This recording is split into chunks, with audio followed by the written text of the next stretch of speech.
Well, hey there folks, welcome back once again to the Hop House. It's Eddie here. It's time for another beer review, time for another virgin beer review. And it's time for a real treat. I'm just going to let my eyebrows go like that for a bit. You know what it is?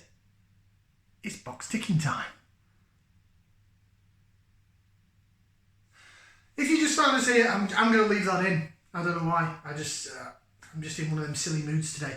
If you just found us here on YouTube, welcome along to the Hop House. We're called actually like hoppy beer, we like house music. If you like either of those or both, give us one of those. Give us a like, share, subscribe to this channel. Okay, leftfieldbeer.co.uk. Go check them out. They are an online craft beer website, bottle shop, off license, whatever you want to call them. I put an order with them January. I got 10% off under their triannuary code that was on there, and I called it biannuary. I've got other beers to do, other beer hauls I did from Buxton, Vocation, and I've also got some local beers from local Offie, so I've got loads to do. We're second week in March, and I just wanted to get rid of, I don't really want to use the term get rid, but I wanted to box off the first Leftfield Beer Haul beers. So we've just done a Polly's, a West Coast Polly's, which is really nice, and still sort of taste it in my mouth actually. It's got longevity, I'll give it that.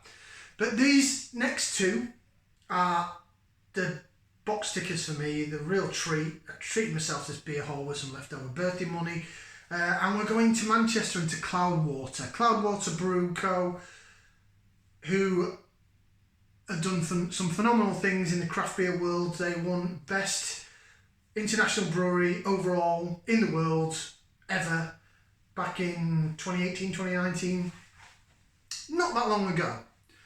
And they were one of the first ones to really brew cloudy, hazy beer in the UK, hence we're called Cloudwater. So, if you go check out my reviews, Cloudwater did put a range out into Tesco, brewed up at Brewdog in Scotland. They brought out 4 core beers. They brought out a 4-pack, which I was never able to get hold of. Then they brought 4 core beers. They were at £3 and £3.50 a can. And I like the lower one, 3.7% session ale. Hello.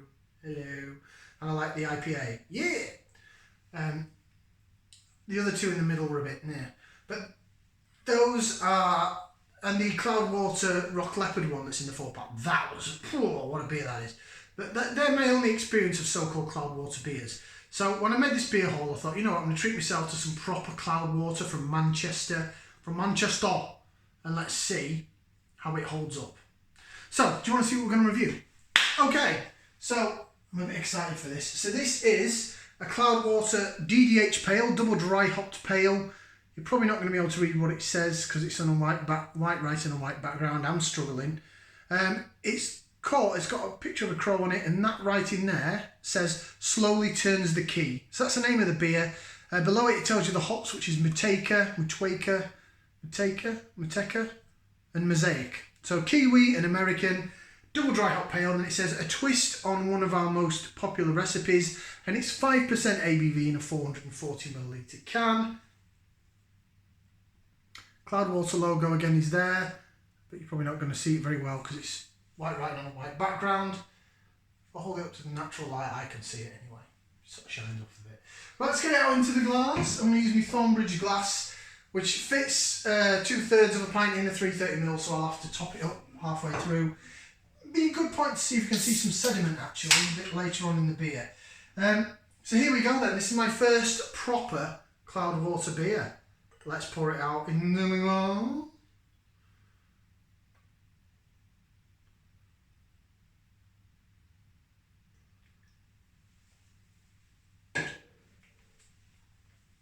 Look at that. How custardy is that? It was bizarre actually watching it, because when I started pouring it, at the bottom it looked almost thin, like it was like a low alcohol pale ale. But then it just thickened up big time. And now, yeah, it's really opaque, it's really cloudy, it's really hazy. There's the Thornbridge logo. Look, you can see it shine. It's not a Thornbridge beer though. I just like this glass. And I don't use it enough. So I thought, oh, we'll give it a whirl. Lovely white head on it that's sort of staying there. It's quite fluffy. There is a bit of light bleeding through at the bottom. Not much, but it really does look like custard or chicken stock. I've heard someone else use the term chicken stock. But yeah, I feel like I should put that in a pan.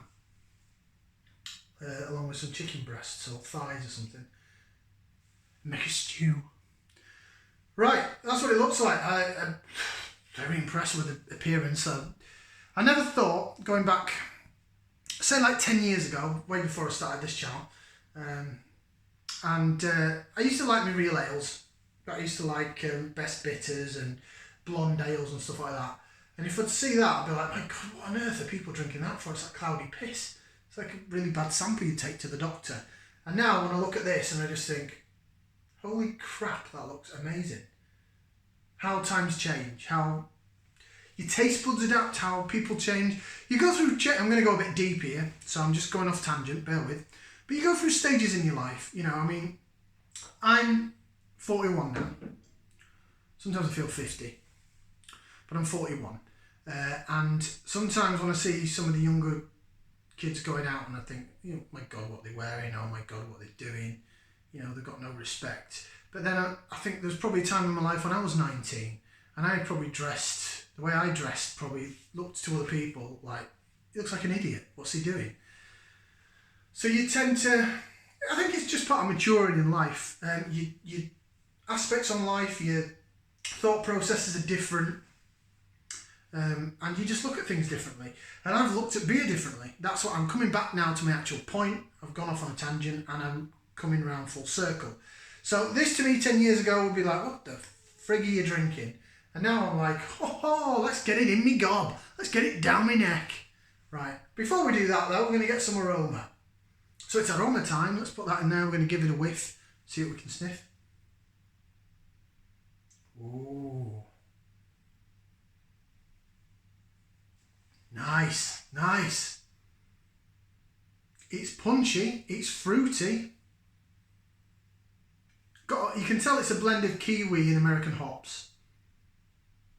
So I'm getting, from the Mosaic, I'm getting like the mango, maybe a bit of dankness, a bit of resinous pine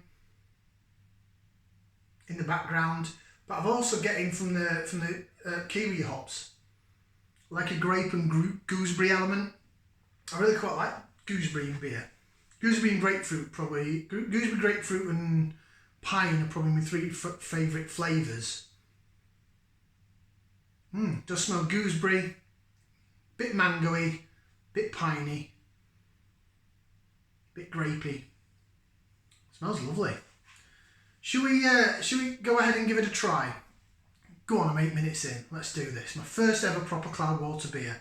Bottoms up, down the hatch.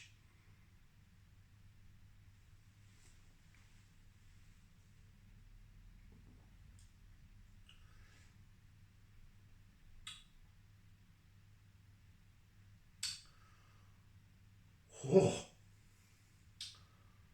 Oh. Going in again. I'm going in again. Like I was going to eat the glass then.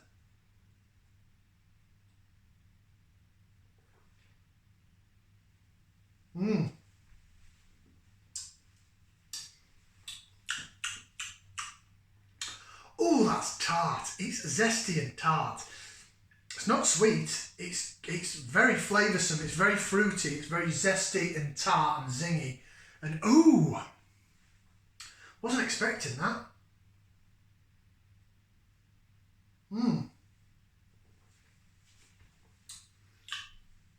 However, what I was expecting, what I've heard about, is the mouthfeel.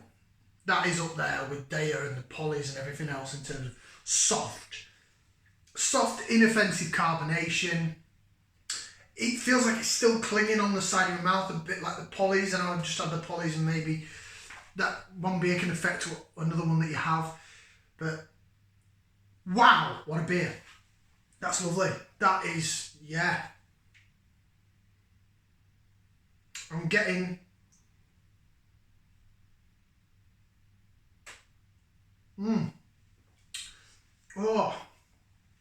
Oh my days, what a beer. Right, a bit of lace division. See how it jigs around in the glass, look at that. jig, jig, jig, jig, jig, and then hold it like that. Can you see bubbles chasing the head of the beer? Hopefully you can. Hopefully you can pick it out.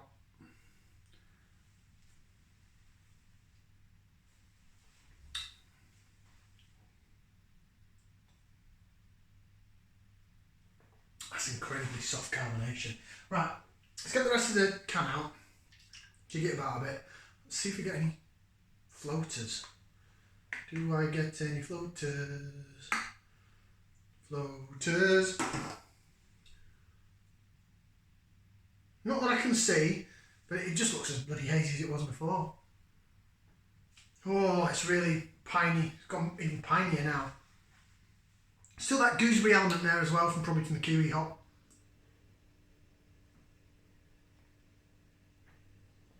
Oh, it's even softer. It's even softer and thickened it up a bit. Medium bordering on thick body. But the carbonation is so soft. Right. Let's get some flavours. I'm 11 minutes in.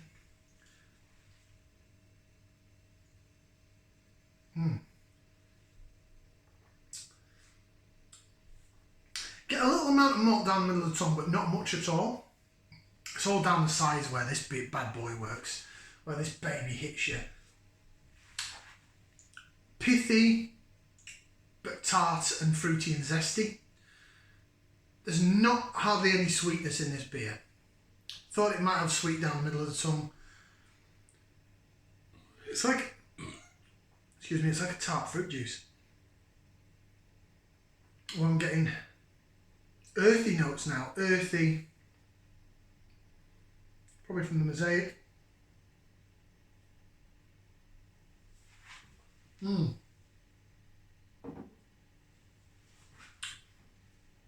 Whoa. It's not as harsh as the Polly's I just had that was a bit wah. It's very refreshing. It's almost cleansing your palate. So down the sides of your tongue, yes, you're getting bits of mango, you're getting orange, gooseberry, and then a bit of pine and grapefruit combined right at the back. But you're getting this flash of gooseberry, which is from the kiwi hop.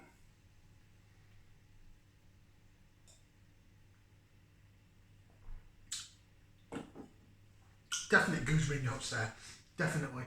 And the gooseberry now at the back end is combining with the grapefruit and the pine.